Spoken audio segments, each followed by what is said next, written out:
Hey guys, स्वागत है आप सभी का आपके अपने चैनल अपनी पाठशाला पर। और इस सेशन में मैं लाया हूं आपके लिए एक शानदार टॉपिक जो है घड़ी संबंधित प्रश्नों से दूसरा पार्ट, जिसमें हम इसकी मिरर इमेज यानी दर्पण प्रतिबिंब और वाटर इमेज यानी जल प्रतिबिंब की बात करेंगे। तो अगर आप चैनल पर नए हैं तो जल्दी से चैनल को सब्सक्राइब कर दें, साथ में बेल आइकन को दबा दें, जिससे कि आने वाले वीडियो के नोटिफिकेशन आपको सबसे पहले प्राप्त हों और आप इस 84 डेज वाले टारगेट सीरीज का फ़ायदा उठा सकें। वीडियो आपको अच्छी लगे तो उसे लाइक करें, साथ साथ शेयर भी कर दें। तो चलिए शुरू करते हैं। तो देखिए, क्वेश्चन स्टार्ट करने से पहले मैं आपको पहले कॉन्सेप्ट बताऊंगा। इस वीडियो में मैंने टोटल 1 से लेकर 10 तक क्वेश्चन लिए हैं, जिसमें 1 से 5 तक मिरर इमेज वाले यानी दर्पण प्रतिबिंब वाले होने वाले हैं, और जो 6 से 10 तक हैं वो वाटर इमेज वाले यानी जल प्रतिबिंब वाले होने वाले हैं। तो आप लोग क्या करेंगे, आप लोग पहले और छठे क्वेश्चन को बहुत आराम से समझेंगे और उसके बाद वीडियो को पॉज कर करके आप लोग क्वेश्चनों को करेंगे। तो चलिए शुरू करते हैं पहले क्वेश्चन के साथ। तो देखिए, मुझे दिया है कि किसी घड़ी में 3:35 हो रहे हैं, तो दर्पण में देखेंगे तो समय कितना प्रतीत होता है। तो देखिए, जो भी अगर समय दिया है आपको, अगर बात दर्पण प्रतिबिंब की कर रहा है तो इसे 11:60 में से क्या कर देंगे, घटा देंगे। 11:60 यानी 12 बजे में से इसको क्या कर देंगे, घटा देंगे। क्लियर है। अब जैसे मुझे दिया है 3:35, तो मैं इसे क्या करूँगा, 11:60 में से क्या कर दूंगा, इसको घटा दूंगा। किसको, 3:35। और इसमें आपको मात्र 2-3 सेकंड लगेंगे, ज़्यादा समय नहीं लगेगा। यहाँ 5 बचा और यहाँ पर 25 बचा, और 3 गए 11 में से तो 8 बचे, यानी 8 बजकर कितना होगा, 25 मिनट समय होगा। किसमें, दर्पण में समय होगा। तो याद रखना है, दर्पण प्रतिबिंब में आपको किस में से घटाना है, आपको घटाना है 11:60। 11:60। अब मान लिया समय जो है 11 से फालतू है, तो फिर आप लोग किस में से घटाएंगे, 23:60। आप लोगों को पता है कि 23:60 और 11:60 बिल्कुल सेम टाइम है। क्लियर है। नेक्स्ट क्वेश्चन की तरफ बढ़ते हैं बच्चों। दूसरा क्वेश्चन है कि किसी घड़ी में 8:50 हो रहे हैं, तो दर्पण में देखने पर इसका प्रतिबिंब समय क्या होगा। तो इसको क्या करेंगे, 11:60 में से घटा देंगे। तो 11:60 में से मुझे क्या घटाना है, मुझे घटाना है 8:50। तो कितने बचे, 10 मिनट तो यहाँ बचे, और 11 में से 8 गए तो कितना बचा, 3। यानी दर्पण में कितना समय हो रहा होगा, दर्पण में समय हो रहा होगा 3:10। तो सी इसका सही आंसर हो जाता है, यानी 3:10 इसका सही आंसर हो जाता है। और ये क्वेश्चन जो है किसी ना किसी एग्ज़ाम में पूछे जरूर जाते हैं। एसएससी हालांकि इनको बहुत कम पूछता है, लेकिन ये यूपी पुलिस और रेलवे के एग्ज़ाम में 100% ये क्वेश्चन आता है। और चाहे स्टेट का कोई एग्ज़ाम हो तो उसमें भी ये क्वेश्चन बहुत ज़्यादा पूछे जाते हैं। नेक्स्ट करते हैं। नेक्स्ट में मुझे दिया है कि किसी घड़ी में 12:52 हो रहे हैं। अगर दर्पण का समय निकालूं मैं तो मुझे समय बताना है। तो मैंने बताया था कि अगर 11 से कम हो तो 11:60 में से घटाएंगे, और अगर उससे ऊपर समय जा रहा हो तो 23 किस में से घटाएंगे, 60 में से घटाएंगे। तो देखिए, यहाँ 12:52 हो रही है, तो इसका मतलब है 11 बजे से ऊपर समय जा रहा है। क्लियर है। तो इसे 23:60 में से हम क्या कर देंगे, घटा देंगे। तो 23:60 में से मैंने घटाया 12:52। तो यहाँ 8 मिनट बची, और यहाँ पर कितना बचा, यहाँ पर बचा 1, और यहाँ पर कितना बचा, यहाँ पर बचा 1।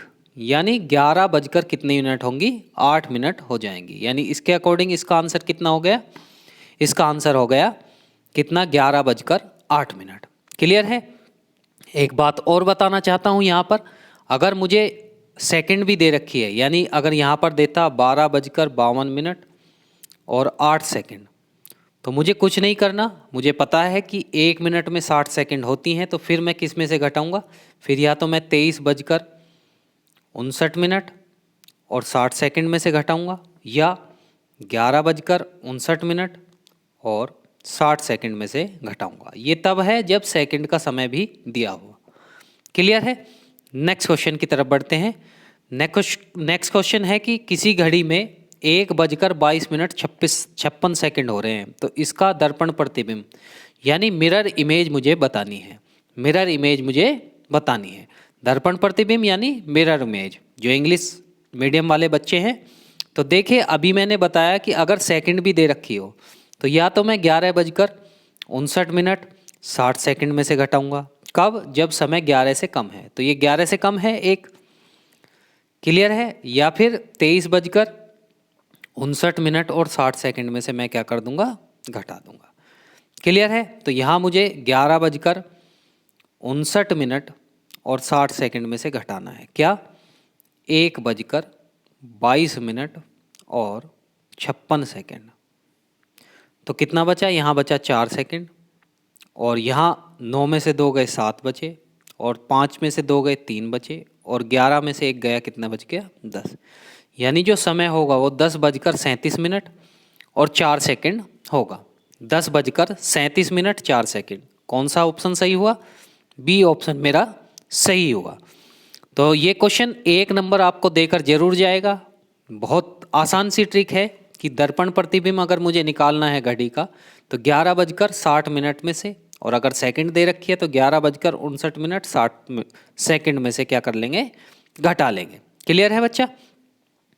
नेक्स्ट क्वेश्चन की तरफ बढ़ते हैं। क्वेश्चन नंबर 5 मुझे दे रखा है कि किसी घड़ी में 2:42 हो रहे हैं, तो इसका दर्पण प्रतिबिंब ज्ञात करना है।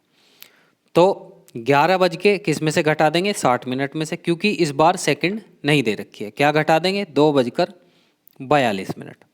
मैंने यहाँ घटाया तो 18 बचा, और 11 में से 2 गए तो कितना बचा? 9। यानी जब 2:42 हो रही होंगी वास्तविक में, तो दर्पण प्रतिबिंब में कितना हो रहा होगा? 9:18। यानी 9:18 मेरा सही आंसर हो जाता है।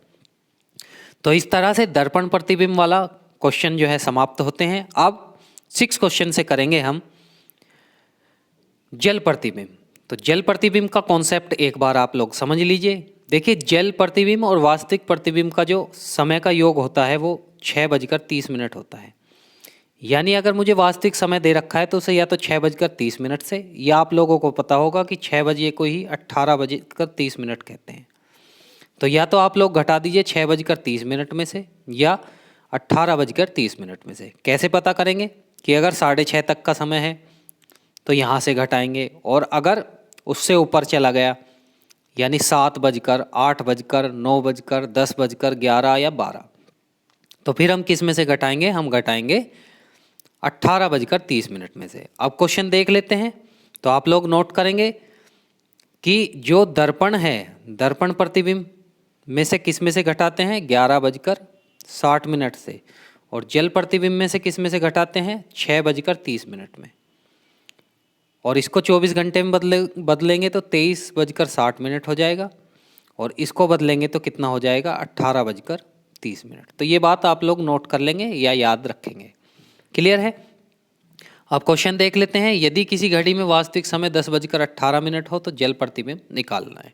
तो जल प्रतिबिंब की जहाँ भी बात आए तो 2 चीज़ याद रखनी है, या तो 18:30 में से घटेगा या 6:30 में से घटेगा। देखिए, 6 से ज़्यादा है तो जाहिर सी बात है 18:30 में से घटेगा। तो 18:30 में से मैं इसको क्या कर देता हूँ? माइनस कर देता हूँ। तो 10:18 में माइनस कर दूंगा। तो यहाँ कितना बचा? यहाँ बचा 12, और 18 में से 10 गए, कितने बच गए? 8। यानी 8:12 हो रही होंगी। तो कौन सा ऑप्शन सही हो जाता है? ये ऑप्शन सही हो जाता है मेरा सी, यानी 8:12 हो रही होंगी। आई होप आपको समझ में आ रहा होगा बहुत अच्छी तरह से। और अगर समझ में आ रहा है तो वीडियो को अभी के अभी लाइक कर दें और चैनल को शेयर भी कर दें। नेक्स्ट क्वेश्चन की तरफ बढ़ते हैं। नेक्स्ट क्वेश्चन में मुझे दिया है कि 4:31 समय हो रहा है, तो मुझे बताना है कि जल प्रतिबिंब में इसका समय क्या होगा। क्लियर है? तो देखिए कैसे करेंगे। यहाँ पर 4:31 हो रहे हैं, इसका मतलब 6 से कम समय है। तो 6:30 में से क्या करेंगे? घटा देंगे। कितना? 4:31। अब देखिए, यहाँ पर 30 है, यहाँ पर 31 है, तो हमें क्या करना पड़ेगा? यहाँ से 1 घंटा लेना पड़ेगा। 1 घंटा आप लोग लोगे तो कितना हो जाएगा? ये हो जाएगा हमारा 90 मिनट। यानी ये 30 मिनट ना होकर कितनी हो गई अब 90 मिनट। यानी 90 में से मुझे क्या घटाना है 31। 90 में से यहाँ तो हो गया 5:90 और यहाँ समय हो गया 4:31। ये क्यों हुआ? क्योंकि यहाँ से मैंने 60 मिनट क्या ले ली, हासिल ली, यानी कैरी ऑन कर लिया। अब देखिए 90 में से 31 गया तो कितना बचा, 9 बचा। और यहाँ पर कितना बचा, यहाँ पर बचा 5। और 5 में से 4 गए तो 1, यानी 1:59 मेरा समय हुआ होगा। 1:59। देखिए एक बार मैं आपको फिर समझा देता हूँ। यहाँ 6:31 है और मुझे यहाँ से 31 मिनट घटाना है। तो अब 30 मिनट में से 31 मिनट तो घटने ही नहीं, तो मैं क्या करूँगा, यहाँ से 1 घंटा कॉमन ले लूँगा, 1 घंटा हासिल लूँगा, यानी कैरी ऑन करूँगा। 1 घंटे का मतलब कितना है, 60 मिनट। तो देखिए अब ये 60 मिनट तो ये और 30 मिनट ये, तो यानी 90 तो मिनट हुई। और 1 घंटा मैंने क्या लिया, कैरी ले लिया, यानी हासिल ले लिया। तो 6 में से 1 घंटा ले लिया तो कितना बचा, 5, यानी 5:90 भी मैं इसे लिख सकता हूँ। तो फिर क्या करना है, 5:90 में से मुझे क्या घटाना है, ये घटाना है 4:31। यहाँ 59 बचेगा और यहाँ पर क्या बचेगा, 1, यानी 1:59। यानी ए ऑप्शन इसका सही आंसर हो जाता है। आई होप आपको समझ में आ गया होगा। नेक्स्ट क्वेश्चन की तरफ हम जल्दी से बढ़ते हैं। नेक्स्ट क्वेश्चन में मुझे बताना है कि यदि किसी घड़ी में वास्तविक समय 8:52 है तो इसका जल प्रतिबिंब ज्ञात करना है। तो देखिए 6 से ज़्यादा है तो जाहिर सी बात है 18:30 में से घटेगा। 18:30 में से 8:52 घटेगा। तो देखिए यहाँ पर पहले वही कंडीशन बन रही है, 30 मिनट है या 52 है। तो क्या करूँगा मैं, वहाँ से मुझे कैरी लेना पड़ेगा, यानी हासिल लेना पड़ेगा। तो हासिल मैंने लिया तो यहाँ 17 बचेगा और यहाँ कितना हो जाएगा भाई, 1 घंटा लिया, 1 घंटे का मतलब 60 मिनट, 60 और 30 कितना हो गया, 90। अब इसमें से मैं क्या घटा दूंगा, 8:52 घटा दूंगा। तो यहाँ पर 8 बचा, यहाँ पर 3 बचा और यहाँ पर कितना बचा, 17 में से 8 गया तो 9 और 8 17, यानी 9:38 मेरा समय हो जाएगा। तो ये 5 सेकंड के क्वेश्चन होते हैं, 9:38 मेरा सही आंसर हो जाता है। क्लियर है। नेक्स्ट क्वेश्चन की तरफ बढ़ते हैं बच्चे। Question number 9। तो क्वेश्चन नंबर 9 में मुझे बताना है कि 10:25 हो रहे हैं तो जल प्रतिबिंब में कितना समय होगा। तो एक बार पॉज करके आप लोग क्वेश्चन को लगाएंगे। तो मैं उम्मीद करता हूं कि आपने वीडियो पॉज किया होगा और क्वेश्चन को लगाकर देखा होगा। तो देखिए 6 बजे से ज़्यादा बज रहे हैं तो 18:30 में से घटेगा और ये है 10:25 का समय। तो देखिए ये 30 है, ये 25 है, तो घटाने में कोई हमें आसानी कोई मुश्किल नहीं होगी। तो यहाँ 5 मिनट बचे और यहाँ पर कितने बचे, 8, यानी 8:05 मेरा समय हो जाएगा। तो इसके अकॉर्डिंग कौन सा ऑप्शन सही हो जाता है, पहला ही ऑप्शन सही हो जाता है, यानी 8:05 मेरा सही आंसर हो जाता है। क्लियर है। नेक्स्ट क्वेश्चन की तरफ बढ़ते हैं। आज का लास्ट क्वेश्चन होने वाला है। तो लास्ट क्वेश्चन में मुझसे बोला है कि यदि किसी घड़ी का वास्तविक समय 9:18 है तो इसका जल प्रतिबिंब ज्ञात करना है। तो देखिए आप लोग क्वेश्चन को जल्दी से पढ़ना स्टार्ट कैसे करेंगे, क्योंकि देखिए ये मेरा किसी काम का नहीं है और एक काम की चीज़ है ये, एक काम की चीज़ ये है। बस मुझे ये देखना है कि समय कितना हो रहा है, पूछ क्या रहा है वो। तो समय हो रहा है 9:18, पूछ रहा है जल प्रतिबिंब। तो जल प्रतिबिंब से मेरे दिमाग में क्या आना चाहिए, 6:30 या 18:30। अब 9 यानी 6 से ज़्यादा हो रहा है तो 18:30 में से मैं क्या करूँगा, घटा दूंगा 9:18 को। तो यहाँ कितना बचा, 12, और 9 में से 18 में से 9 गए तो कितना बचा, 9, यानी 9:12 मेरा सही आंसर हो जाएगा। तो इसके अकॉर्डिंग कौन सा हो जाता है, पहला इसका सही आंसर हो जाता है। तो आई होप ये वीडियो आपको समझ में आई होगी बहुत अच्छी तरह से, 2 कॉन्सेप्ट आपके क्लियर हो गए होंगे।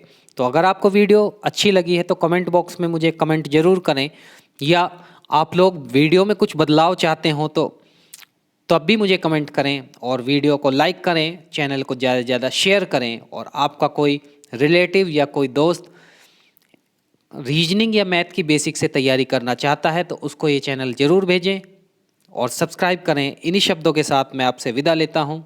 मिलते हैं एक नई वीडियो में एक नए कॉन्सेप्ट के साथ। तब तक के लिए बहुत बहुत धन्यवाद।